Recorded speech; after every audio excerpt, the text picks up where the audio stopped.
Similarly, profile of the conductor, it should be cylindrical, flat or oval. Usually uniform cylindrical conductors are preferred to have the minimum coronal loss, because in that case field is uniform. Surface conditions of the conductor, PC will increase if some dirt is deposited on the conductor, which lower the potential critical disruptive voltage. So in that case polished conductor will have low PC. So because in that case this dirt will not deposit on the conductor. Heating of the conductor by the load current, it will reduce the PC, because the raindrops will be evaporated by the heating of the load current. So what are the different methods of reducing the coronal loss? It is using the large diameter conductors, using the hollow conductors to increase the overall the radius, and using the bundle conductors. I have told you before in the first or second chapter that usually bundle conductors are primarily used to decrease the coronal loss. The primary uh, reason is to decrease the coronal loss. By using the bundle conductors, R can be increased, inductance is also decreased. It results in, you will see that it results in the increase in stability of the system, transfer capacity of the system, but the primary reason is to decrease the coronal loss. Now from this discussion we come to the conclusion that there are some advantages of the corona. The first one is the obvious one, is the power loss. It results in the power loss. When corona is present, the effective capacitance of the conductor is increased, because of the effective diameter of the conductor is increased, because you will see that the charge carriers around the conductor, there is a certain space around which these charge carriers are present. Effectively this radius has increased, which results in the increase in the capacitance. This effect increase the flow of charging current. As I told you earlier that corona results in the non-sinusoidal current. Current will not be non-sinusoidal, it will be non-sinusoidal, and there are tripling currents and voltages present in the system. Because of this corona, triple frequency currents flowing through the ground in case of grounding system, and they give rise to the voltage of tripling frequency in case of ungrounded system. In case of grounding systems we have tripling currents, and in case of ungrounding system we have these tripling voltages. These different currents and voltage interfere with the communication circuits due to electromagnetic and electrostatic effects. This also I have told you earlier. This is one more disadvantage of this. Radio interference. Due to this triplet, it results in the radio interference, which is one of the very important factors while designing the transmission line. So when we design the transmission line, we have to design it in such a way so as to decrease the coronal loss, decrease this effect on the uh, communication system. So we have to reduce the triplet voltage or current.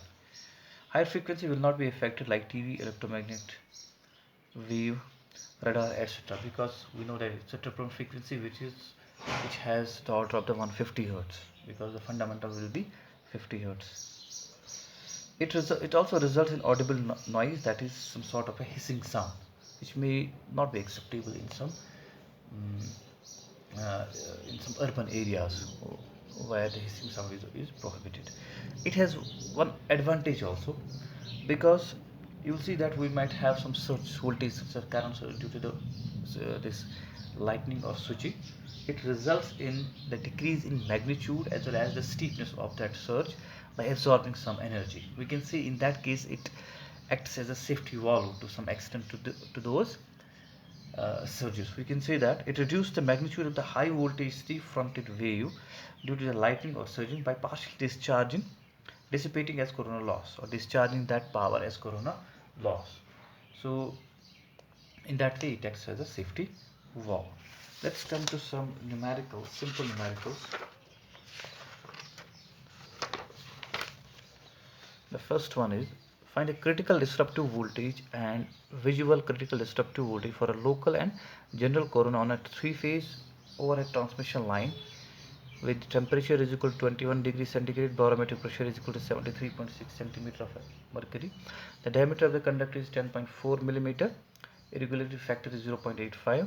Surface factor is 0.7 and 0.8, and the separation between the conductors is 2.5 meter. Now we know that Vd is equal to 21.1 m naught delta r ln of d by r, while r is equal to 5.2 mm, that is equal to 0.52 centimeter. I have told you that this r should be in centimeters. and delta is equal to 3.92 into 73.6 because it is given at 73.6 b.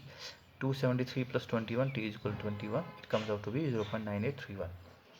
M naught is given as 0.85, so Vd by giving this value, that is m naught is this, delta is this, r is this, ln of d by r, d is this 2.5 divided by r, it comes out to be 56.5 kilovolt line to neutral. Line to line it is 97.89. Similarly, we can calculate visual critical disruptive voltage is the same formula, but this term will come in there, and here also this r should be in centimeters. It comes out to be 66.0 line to neutral and 114.47 this kilovolt line to line. One more thing, determine the critical disruptive voltage and coronal loss for a three-phase line operating at 110 kilovolt, where d is equal to 1.25 centimeter, small d, that is the diameter of the conductor, and capital D is equal to 3.05 meter. Delta is given, air density correction factor 1.07. So Vd is equal to 21.1, m naught r delta ln of this is coming out to be 87.35 kilovolt, and Vd line to line is 151, which is greater than, here you must take care like this Vd comes up to 151, which is greater than the value of 110.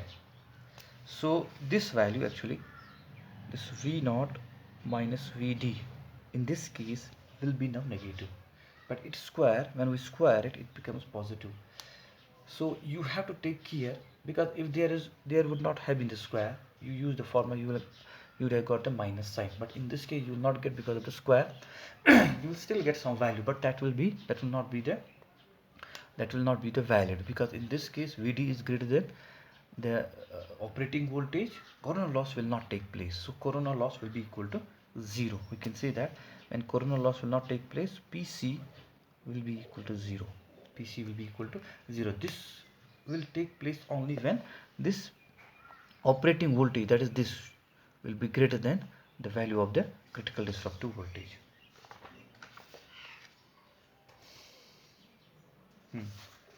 One more numerical. Determine the coronal loss in a fair weather and a foul weather of the three-phase transmission line of 160 kilometer long. It should have been kilometer long. Diameter is 1.036 centimeter. Separation is 2.44 meter. Temperature is 26.67. Barometric pressure is this. It is operating at 150 kilovolt at 50 hertz. R is equal to 1.036 divided by 2, that is 0.518 centimeter. Delta is equal to this. By putting the value, we will get delta is equal to 0.957. Assume m naught is equal to 0.85 from the previous problem. If it's not given, you can take it as 1. Then Vd is equal to 21.1 into 0.85 into 0.957 into 0.518 into ln of d by r. It comes out to be 54.72 kilovolt line to neutral. Usually you should always take the values of neutral, that phase values, phase voltages in this. We'll first calculate the value of V naught, that is equal to 633.5 kilovolt. You can see it here that V naught is greater than this Vd. So in this case, this coronal loss will occur. So by putting these values in this formula, we get Pc is equal to 0.671 kilowatt per kilometer per phase. So for three phases, it will be equal to 322 kilowatt per three phase. This is kilowatt, and I have multiplied 160 as well. That is the length of the line. So what is the value of this foul weather? And I have told you that the foul weather Vd is equal to 0.8 times the Vd in the fair weather. We have calculated the Vd in fair weather, that comes out to be equal to 54.72. In this case 0.8, the Vd in the foul weather will be 43.77. By putting in this equation, you will get this Pc will be equal to 3.3875 kilowatt per kilometer per phase, and for overall line and for three phase it will be equal to 1626 kilowatt. You can see how much increase in this has happened. Now simpler,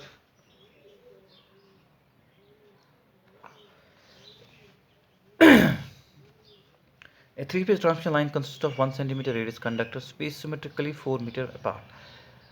Dielectric strength of the air is 30 kilowatt per centimeter. The minimum line voltage for commencing corona is. So since the dielectric strength of the air is given as 30 kilowatt per centimeter, it means we have to use this formula, because this 21.1 is this 30 divided by root 2. It comes out to be this. When we multiply 21.1, R is given as 1 centimeter. Since delta and m naught is not given, so we can take them equal to 1. Delta is 1, m naught is 1. So it will be ln of 400, because this is 4 meter apart, this and radius is 1 centimeter. It comes out to be 126 kilovolt line to neutral. And line to line it comes out to be 219 kilovolt. And I told you that this is the VD, that disruptive voltage. Corona loss takes place only when this voltage is, an operating voltage is greater than this VD. So VD comes out to be 219. That means corona loss to occur should have voltage greater than 290. It can be 220 or 440, but in the question it has been asked to find out the minimum line voltage. It is 220 kilovolt. A three-phase regulator transmission line has a total corona loss of 53 kilowatt at 106 kilovolt and a loss of 98 kilowatt at 110.9 kV. The VD is, in this case we have to calculate the critical disruptive voltage. We know that PC1 by PC2 is proportional to V01 minus VD divided by V02 minus VD whole square. Rest are constant. This PC1 is given as, now I have told you that we have to use the per phase values. Therefore PC1 will be equal to 53 by 3 and PC2 will be equal to 98 by 3. Will be equal to V01. Since V0 is equal to 106, it is line to neutral, line to line voltage. Line to neutral will be 61.2. V02 is equal to 110.9. Its line to neutral voltage will be 64 volts minus VD. So this comes out to be 0.7354 is equal to 61.2 minus VD divided by 64 minus VD. By solving this equation, we get VD is equal to 53.41 kilovolt, and this is the right option. The corona loss in a 50 Hz system is 0.3 kilowatt per phase per kilometer. At the frequency of 60 Hz, PC will be, so actually we need to find out the value of PC at 60 Hz and 50 Hz it is given. We know that PC is proportional to 25 plus F. So by using that equation for system 1 and system 2, we can get PC2 is equal to PC1 into 25 plus 60 divided by 25 plus 50. So this is given as 0.3, it will be equal to 0.34 kilowatt per kilometer per phase, and this will be the right option. So by this equation you can find out the, for the same system, if the frequency is 0, what will be the corona loss. You can see that this will be equal to PC1 into 25 plus 0. Now this will be 0, 25 plus 50. So I assume that the previous system is operating at the same frequency of 50, and now the new system will be operating at the DC or 0 Hz. In that case, the corona loss will be equal to 0.1 kilowatt per kilometer per phase. Thank you.